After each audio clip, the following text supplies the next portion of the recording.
नमस्कार। प्रादेशिक समाचार के साथ मैं पूनम केरकेट्टा। पहले मुख्य समाचार।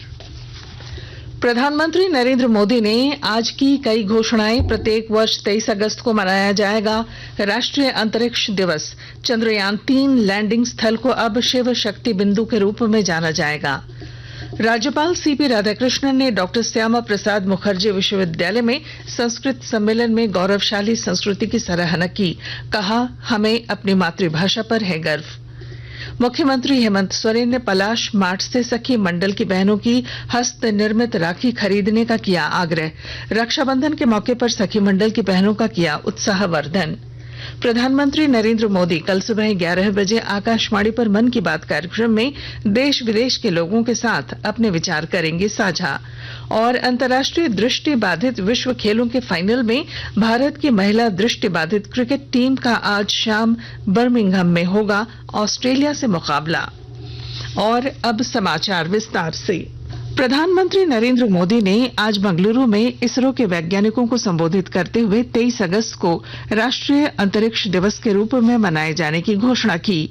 उन्होंने कहा कि चंद्रमा की सतह पर जिस जगह विक्रम लैंडर और रोवर प्रज्ञान उतरे थे उसका नाम शिव शक्ति बिंदु रखा जाएगा।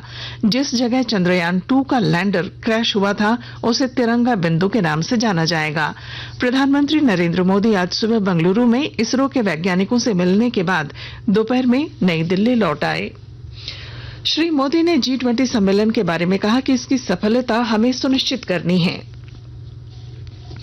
राज्यपाल सीपी राधाकृष्णन ने आज डॉक्टर श्यामा प्रसाद मुखर्जी विश्वविद्यालय में आयोजित संगोष्ठी में कहा कि भारतीय ज्ञान परंपरा बहुत ही प्राचीन है।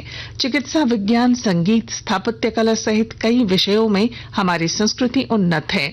उन्होंने कहा कि हमें अपनी मातृभाषा पर गर्व होनी चाहिए। 2 दिवसीय संस्कृत सम्मेलन का विषय भारतीय ज्ञान परंपरा, सिद्धांत और अनुप्रयोग है।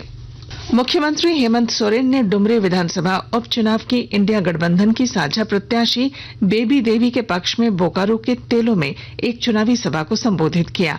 मुख्यमंत्री हेमंत सोरेन ने कहा कि उनकी सरकार ने कभी भी अपने स्वाभिमान से समझौता नहीं किया। उनकी सरकार ने कोरोना सहित कई चुनौतियों का सामना किया। इधर भाजपा के प्रदेश अध्यक्ष सह पूर्व मुख्यमंत्री बाबूलाल मरांडी ने संकल्प यात्रा के क्रम में आज दुमका में कहा कि संथाल की धरती को भाजपा की सरकार ने विकास से जोड़ा। अटल जी ने संथाली भाषा को 8वीं अनुसूची में शामिल किया और आदिवासी मंत्रालय बनाया। नरेंद्र मोदी सरकार ने दुमका में मेडिकल कॉलेज, देवघर में एम्स और देवघर में हवाई अड्डा बनाया। रक्षाबंधन के मौके पर झारखंड आजीविका मिशन से जुड़ी सखी मंडल की बहनें हस्त निर्मित राखी और मिठाइयां तैयार कर रही हैं। ये उत्पाद पलाश ब्रांड के तहत पलाश मार्ट में बिक्री के लिए उपलब्ध है। मुख्यमंत्री हेमंत सोरेन ने आज ट्वीट कर कहा कि आने वाले रक्षाबंधन त्योहार के लिए अपने नजदीकी पलाश मार्ट में जाकर स्नेह और आशीर्वाद से भरी इन राखियों को खरीदें। दुमका जिले के विश्व प्रसिद्ध बाबा बासुकीनाथ धाम में सावन के दूसरे पक्ष में बाबा के जलाभिषेक के लिए कांवरियों और शिव भक्तों का यहां पहुंचना लगातार जारी है। विस्तृत ब्यौरा दे रहे हैं हमारे संवाददाता।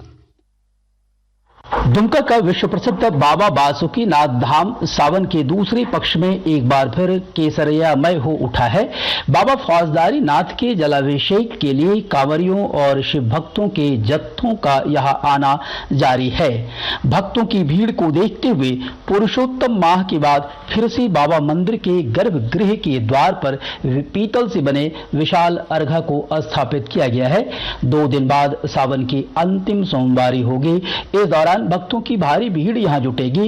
इसे देखते हुए प्रशासन ने सुरक्षा के व्यापक इंतजाम किए हैं। उस दिन मध्यरात्रि में ही अतिरिक्त पुलिस बलों की तैनाती कांवरिया कतार में होगी। आर.के. नीरद, आकाशवाणी समाचार, दुमका।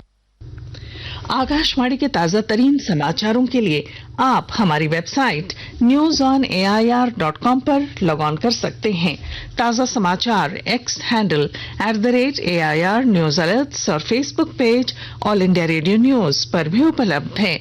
आप प्रादेशिक समाचार एकांश के एक्स हैंडल @AIR न्यूज_रांची और फेसबुक, इंस्टाग्राम पेज तथा YouTube channel AIR news Ranchi पर भी हमारे बुलेटिन सुन सकते हैं। प्रादेशिक समाचार आप आकाशवाणी रांची से सुन रहे हैं। शेष समाचार इस विराम के बाद। हो गया है शंखनाद, श्रावण मास का हो गया है आगमन। इस मौके पर माननीय मुख्यमंत्री श्री हेमंत सोरेन का सभी श्रद्धालुओं को संदेश। जोहार, सावन आ चुका है, श्रावणी मेला भी प्रारंभ हो चुका है। झारखंड के इस देवभूमि पर, बाबा नगरी पर दुनिया भर के सभी श्रद्धालुओं का झारखंड स्वागत करता है। झारखंड सरकार आपका स्वागत करता है। हर साल की भांति इस बार भी हम सभी इस महापर्व को धूमधाम से मनाएं, संपन्न करें। सभी कांवरियों को बेहतर से बेहतर सुविधा कैसे मिले, इसका पुख्ता इंतजाम बाबा नगरी पर हम लोगों ने किया हुआ है। आप सब लोग आएं, बाबा भोलेनाथ का दर्शन करें। भगवान भोलेनाथ से प्रार्थना करता हूं कि आप सभी का मनोकामना पूरा हो। हर हर महादेव। सूचना एवं जनसंपर्क विभाग, झारखंड सरकार द्वारा जनहित में प्रसारित। प्रादेशिक समाचार में आपका फिर स्वागत है। प्रधानमंत्री नरेंद्र मोदी कल सुबह 11 बजे आकाशवाणी पर मन की बात कार्यक्रम की 104वीं कड़ी में देश विदेश के लोगों के साथ अपने विचार साझा करेंगे। यह कार्यक्रम आकाशवाणी और दूरदर्शन के समूचे नेटवर्क पर प्रसारित किया जाएगा। इसके अलावा आकाशवाणी वेबसाइट और news on AIR mobile app पर भी उपलब्ध होगा। शराब घोटाला मामले में योगेंद्र तिवारी आज दोपहर प्रवर्तन निदेशालय के रांची स्थित क्षेत्रीय कार्यालय पहुंचे। बीते 23 अगस्त को शराब घोटाला मामले में योगेंद्र तिवारी सहित 32 लोगों के ठिकानों पर ईडी ने छापेमारी की थी। साहिबगंज जिले में 1000 करोड़ रुपए के अवैध खनन से जुड़े मामले में गिरफ्तार सुनील यादव को आज ईडी के विशेष न्यायाधीश PK शर्मा ने कोर्ट में पेशी के बाद जेल भेज दिया। मनी लॉन्ड्रिंग के आरोपी सुनील यादव को कल गिरफ्तार किया गया था। रामगढ़ जिले में CCL की बंद पड़ी 4 खुली खदानों में मत्स्य पालन कर 250 स्थानीय युवाओं को स्वरोजगार से जोड़ा गया है। उपायुक्त चंदन कुमार ने बताया कि 3 करोड़ 46 लाख रुपए की योजना से स्थानीय लोगों को स्वरोजगार का मौका मिला है।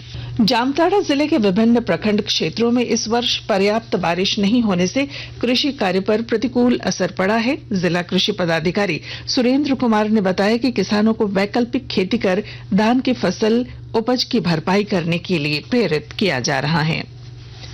हजारीबाग जिले के स्वामी विवेकानंद पुस्तकालय बरही की ओर से 3 दिवसीय Ajay Dubey memorial football tournament का शुभारंभ आज हुआ। मौके पर सभी खिलाड़ियों और उपस्थित लोगों को शपथ दिलाई गई कि वे न तो नशा करेंगे और न किसी को करने देंगे। गोड्डा जिले के कमलडीह गांव में बकरी चराने के दौरान एक किशोरी कुएं में गिर गई, लेकिन इलाज के दौरान उसकी मौत हो गई। साहिबगंज के उपायुक्त रामनिवास यादव ने आज अपने कार्यालय में जेल, कोर्ट और कोर्ट हाजत की सुरक्षा व्यवस्था की समीक्षा की। झारखंड राज्य विधिक सेवा प्राधिकार द्वारा आज रेफरल जजेस एवं मध्यस्थता को लेकर जागरूकता कार्यक्रम का आयोजन लोहरदगा सिविल कोर्ट परिसर स्थित डालसा सभागार में हुआ। करम पूजा धूमधाम से मनाने के लिए केंद्रीय सरना समिति और अखिल भारतीय आदिवासी विकास परिषद की बैठक आज रांची के RIT बिल्डिंग में हुई। समिति के केंद्रीय अध्यक्ष फूलचंद तिर्की ने बताया कि 25 सितंबर भादो एकादशी को उपवास, 26 को परना और 27 को विसर्जन होगा। क्रिकेट, भारत की महिला दृष्टि बाधित टीम का अंतर्राष्ट्रीय दृष्टि बाधित विश्व खेलों के फाइनल में आज शाम बर्मिंघम में ऑस्ट्रेलिया से मुकाबला होगा। भारतीय टीम इंग्लैंड को 153 रन से हराकर फाइनल में पहुंची है। भारत के 4 मैचों में 12 अंक हैं, जबकि इंग्लैंड और ऑस्ट्रेलिया के 3-3 हैं। और अब अंत में मुख्य समाचार। प्रधानमंत्री नरेंद्र मोदी ने आज की कई घोषणाएं। प्रत्येक वर्ष 23 अगस्त को मनाया जाएगा राष्ट्रीय अंतरिक्ष दिवस। चंद्रयान 3 लैंडिंग स्थल को अब शिव शक्ति बिंदु के रूप में जाना जाएगा। राज्यपाल सीपी राधाकृष्णन ने डॉक्टर श्यामा प्रसाद मुखर्जी विश्वविद्यालय में संस्कृत सम्मेलन में गौरवशाली संस्कृति की सराहना की।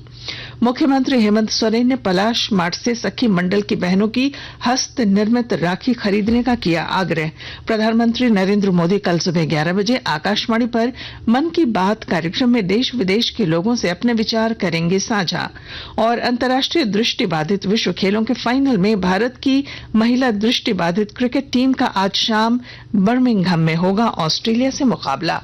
और इसके साथ ही आकाशवाणी रांची से प्रादेशिक समाचार का ये बुलेटिन समाप्त हुआ। नमस्कार।